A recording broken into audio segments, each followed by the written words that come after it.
दोस्तों, इतने दिन हो गए हैं सुशांत सिंह राजपूत को गुजरे हुए और आज तक उनकी मौत पर जो रहस्य है उस पर से पर्दा नहीं उठ सका है। सुशांत सिंह राजपूत ने खुदकुशी की, ऐसा पहले दिन से ही कहा जा रहा है। पोस्टमार्टम रिपोर्ट में भी ये बात सामने आई कि सुशांत ने फांसी लगाकर आत्महत्या की है। लेकिन जो लोग सुशांत को करीब से जानते हैं और ख़ास तौर पे उनके फैंस इस बात को मानने के लिए कतई तैयार नहीं है कि सुशांत सिंह राजपूत ने ऐसा कुछ किया होगा।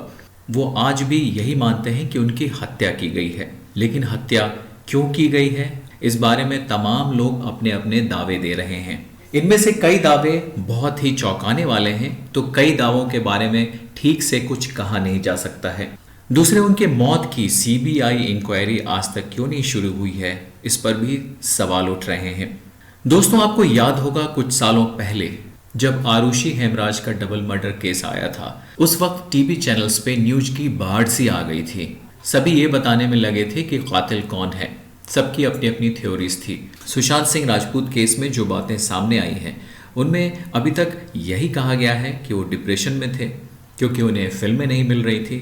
फिल्म इंडस्ट्री के कुछ ताकतवर लोग अपने पावर का इस्तेमाल करते हुए उनकी फिल्मों को सही तरीके से रिलीज़ नहीं होने दे रहे थे। जैसे उनकी एक फिल्म ड्राइव, उसे नेटफ्लिक्स पे रिलीज़ किया गया था, जबकि इस फिल्म के रिलीज़ से थोड़ी ही दिनों पहले उनकी पिछली फिल्म छिछोरे काफ़ी कामयाब रही थी और लोगों को काफ़ी पसंद भी आई थी।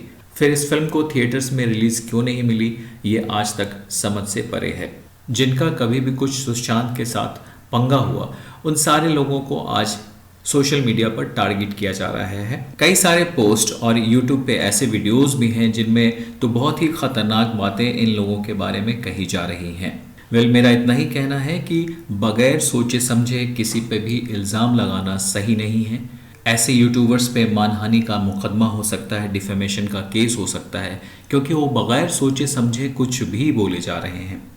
कुछ यूट्यूबर्स तो पैरानॉर्मल एक्टिविटीज़ भी कर रहे हैं और ये दावा करते हैं कि सुशांत सिंह राजपूत की आत्मा उनसे बात कर रही है, उन्हें कुछ सिग्नल दे रही है। हालांकि इन पैरानॉर्मल रिसर्चर्स की बात को कितना सही माना जाए, ये आपके विवेक पर मैं छोड़ता हूँ। कुछ एक वीडियो में सुशांत सिंह राजपूत के Twitter account, Instagram account, Wikipedia के अकाउंट्स, इन सब की भी जांच पड़ताल की जा रही है और पुलिस के हत्थे अभी तक कुछ खास ऐसे प्रूफ नहीं आए हैं जिससे कोई थ्योरी बनती हो। फिर कुछ लोग कह रहे हैं कि सुशांत के रिलेटिव्स मुंबई पुलिस ज्वाइन कर लेंगे और इस केस को सुलझाने में वो मदद करेंगे। वेल, ऐसा कुछ भी नहीं होने जा रहा। कुछ लोग कहते हैं कि महेंद्र सिंह धोनी आने वाले दिनों में कुछ खुलासा करेंगे। वेल, ऐसा भी कुछ नहीं होने जा रहा। फिर अचानक से पुराने गड़े मुर्दे उखड़ रहे हैं और फिल्म इंडस्ट्री में जो भाई भतीजावाद है उसके ऊपर ज़ोर शोर से चर्चा हो रही है। वेल, ये सही है कि नेपोटिज्म यानी कि भाई भतीजावाद दुनिया में हर फील्ड में लागू होती है। ये सिर्फ फिल्म इंडस्ट्री तक ही सीमित नहीं है। लोग अपने जानने वाले पहचानने वालों को ज़्यादा मदद करते हैं, ज़्यादा काम देते हैं और ऐसे में सुशांत को बाहर का मानता हुआ उनके साथ अगर कोई गलत कर रहा था तो ये बिल्कुल अनोखी बात नहीं है। ये बात हर जगह लागू होती है। लेकिन सवाल ये है कि सुशांत ने इन चीज़ों को कितना सीरियसली ले लिया। क्या इस वजह से उन्होंने खुदकुशी कर ली कि उन्हें काम नहीं मिल रहा था? वेल, मुझे इस थ्योरी पे यकीन इसलिए नहीं होता है कि सुशांत एक पढ़े लिखे और बहुत ही टैलेंटेड आदमी थे। अगर उन्होंने खुदकुशी की भी होगी तो कोई और वजह हो सकती है और अगर उनकी हत्या हुई है तो पुलिस जल्द से जल्द ये पता लगाए कि आखिर उनको किसने मारा। दोस्तों, मेरा एक बहुत ही छोटा सा यूट्यूब चैनल है और इस वीडियो के जरिए मैं कोई भाषण नहीं देना चाहता कि आप कैसे वीडियोस देखें या कैसे वीडियोस नहीं देखें।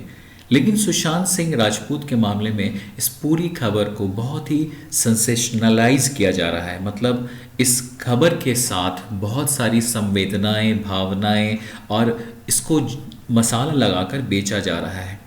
मैं सीधा सीधा एक ही सवाल बोलता हूं कि अगर किसी भी यूट्यूबर्स को या सोशल मीडिया पे जो लोग एक्टिव हैं, सुशांत सिंह राजपूत से जुड़ी हुई कोई भी ऑथेंटिक न्यूज़ है, कोई भी सबूत है, तो वो क्यों नहीं जाकर मुंबई पुलिस को दे देते हैं ताकि ये केस आगे बढ़े, ताकि ये केस सॉल्व हो सके। ऐसे यूट्यूब पर वीडियोस बना के किसी के ऊपर भी कुछ भी एलिगेशन कर देना, किसी के ऊपर कोई भी मनगढ़ंत बात कर देना और लोगों को, ख़ासतौर पे जो व्यूअर्स हैं, उनको बेवकूफ़ बनाना प्लीज़ बंद कीजिए। ऐसे क्या होगा मालूम है? कुछ साल पहले टीवी चैनल्स वाले भी यही कर रहे थे और धीरे धीरे लोगों का भरोसा उन पर से उठता चला गया।